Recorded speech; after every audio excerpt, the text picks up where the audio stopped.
And that forehead right there. Really. Three-head, yeah. About three. Look, y'all were really preying on the downfall of Tom Brady. And what did he go out there and do yesterday? 5 touchdown passes. Oh, he's back. He's done that 7 times in his career, including yesterday. And Tom Brady, the GOAT, is exactly what they needed and exactly what they got. The GOAT, not Tom Brady. And is he in decline? Is he sorry? It's not, because it's not just his production that was a part of him coming to the Tampa Bay Buccaneers.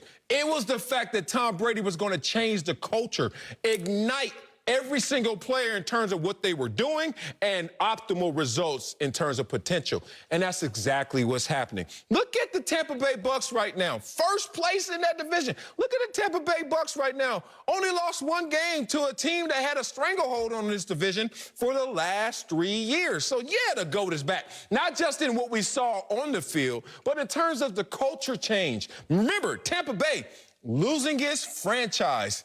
And I think sports history, forget just the NFL. And now look at them, sight set, ending their season, home field advantage in the Super Bowl. The GOAT Tom Brady is not back. He's not. The issue is this. It's not that GOAT Tom Brady is back. It's that Bruce Arians' Tom Brady has arrived. What do I mean by that? No. Under Bruce Arians, you always throw for a lot of yards, and you throw for a lot of interceptions. Well, what do you mean, Nacho? Under Bruce Arians, Andrew Luck, rookie season passing yardage record. Also, career-high interceptions. Under Bruce Arians, Carson Palmer, career-high in passing yards and passing touchdowns. Also, career-high in interceptions. Under Bruce Arians, Jameis Winston, career-high in passing yards and passing touchdowns. Also, career high in interceptions. Well, now let's talk about Tom Brady 2020. He's on pace to throw for over 40 touchdowns for only the 2nd time in his historical career.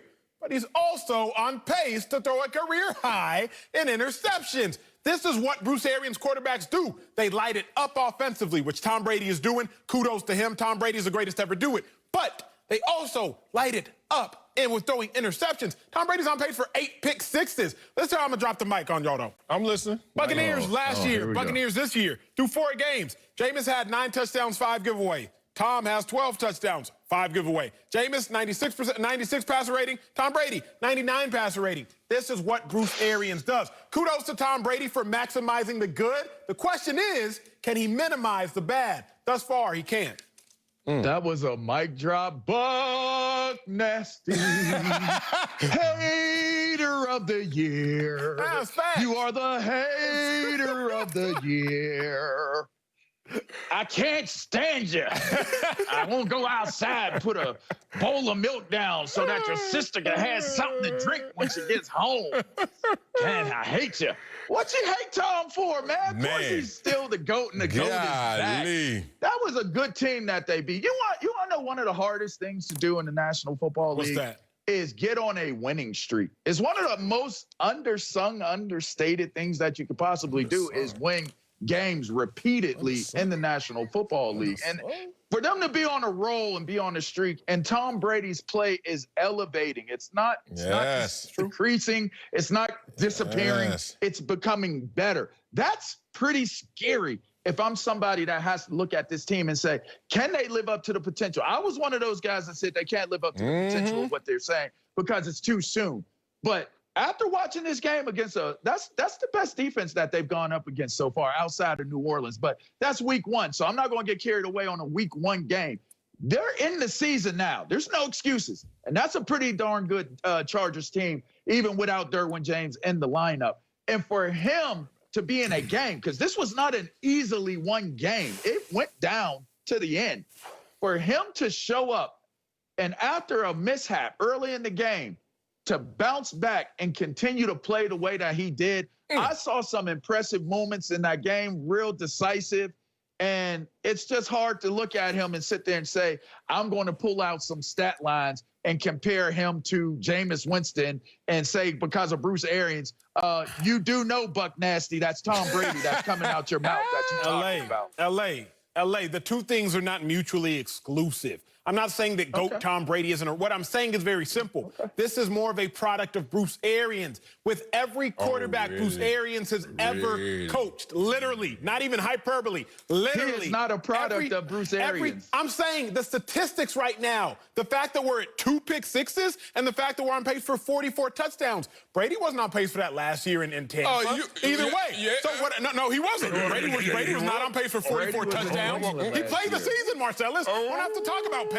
So my point they were undefeated for most of the season last year. My point is very simple. That Tom Brady's success is very much so a byproduct of Bruce Arians' offense. All his quarterbacks throw for a lot of yards. They all throw for a lot of interceptions. But it's not that I'm a hater. Tom Brady has played for 20 seasons. Justin Herbert has 2 starts. They beat the Denver Broncos. They beat the Carolina Panthers. Like, all I'm saying is very simple. Everybody pump the brakes and can we see what's really good? I'm not saying GOAT Tom Brady's not arrived. I'm saying Bruce Arians' Tom Brady has arrived. Which one is which? TBD. Man, I hate youngsters because I remember when we used to say, what's up? Now they say, what's really good? And I hate when I hear it, and I just heard it right now. What's really good? You know what? I'm going to tell you what's up. Let's go back. Last 2 games that he played as a New England Patriot, what did Tom Brady commit? Pick six. 2 pick sixes. So don't tell me about no pacing. He never done this before Tampa Bay. Yes, he did. He did it on the way out of New England. Stop that. Second of all, let's talk about the win percentage of the Tampa Bay Buccaneers before Tom Brady. 389, the worst in all American sports. Are they at that same pace right now? Oh, no, they're not, because in part of Tom Brady being back in the building. Tom Brady, his career quarterback rating to become the GOAT, he put up a 97 quarterback rating in his career. What is he doing right now? 99. He's playing above GOAT status. So how the hell are you going to tell me the GOAT's not back? Week 1 came out, 23 points for this offense. Yesterday, 38 points. Week 1, 310 for this offense. Yesterday, 484 total yards. Week 1, 224 yards for this offense. Yesterday, 369. Tick, tick, tick, tick, tick. And this is on top of already a premise of being the GOAT. But I ended with this. How you end? I remember in 2014, people were doubting the GOAT, doubting Tom Brady. They drafted Jimmy Garoppolo. Everybody said, oh, you're on borrowed time. It's over for your GOAT. Since 2014, he just went out there and participated in 3 Super Bowls, won 2 of them, and became an NFL MVP. Doubt him if you want. Tom Brady's here to stay, because that's just the way he plays the game. Coming up, Uncle Jimmy gets the week started by giving us his thoughts on the show after he leaves that funeral. Next, speak for yourself.